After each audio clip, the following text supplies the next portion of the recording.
why do you think people are doing this? Why go to all the trouble of trying to recreate close versions of extinct species? Just a show of hands. Is it possibly because it's crazy cool and we should do it? Because if you can bring back a mammoth, then duh, you should do it. Few. Okay, yeah? Some people are wavering. Yeah, it's an uncomfortable one to totally buy into, isn't it? Maybe because we feel guilty for making species go extinct. There's this kind of atonement for our ecological sins. Yeah, guilty. Or maybe because we can learn from it and we can advance science. It's all an educational process. Less, a few, yeah, okay. What about because it might be doing something beneficial for failing ecosystems? All right. So I've heard all of these reasons put forth at different moments, but the one that gets the most overarching support by the scientists at the helm of these projects is this last one.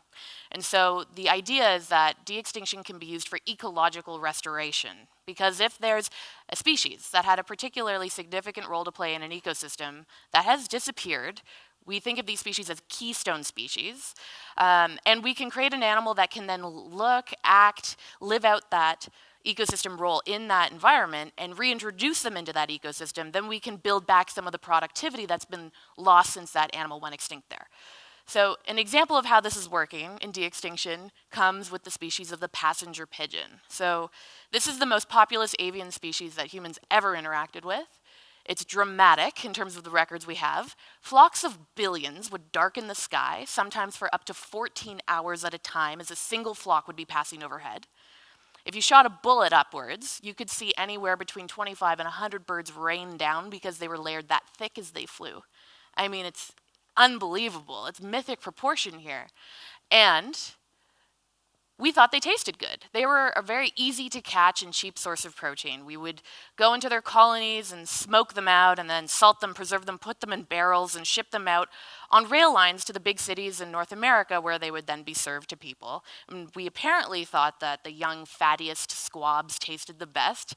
And so, remarkably, they went from billions to none in a short amount of time until one day in 1914, the last passenger pigeon, named Martha, after George Washington's wife for some reason, died in the Cincinnati Zoo.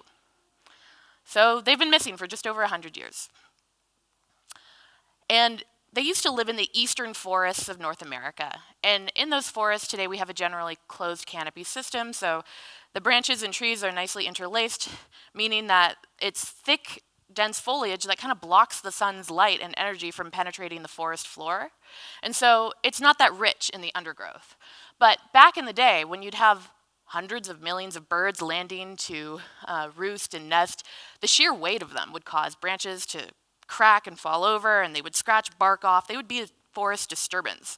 And this would then break down the canopy, allow sunlight in. Sunlight energy would penetrate the forest floor. It would grow rich in interactions between flora and fauna and all the rest of it until it eventually grew back thick enough that the canopy was starting to close again, but then the following year the birds come back, break it all down. Nice regenerative cycle.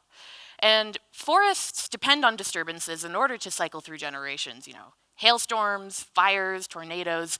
These things are natural, and they're also sometimes simulated by us in order to get them to become a successional forest.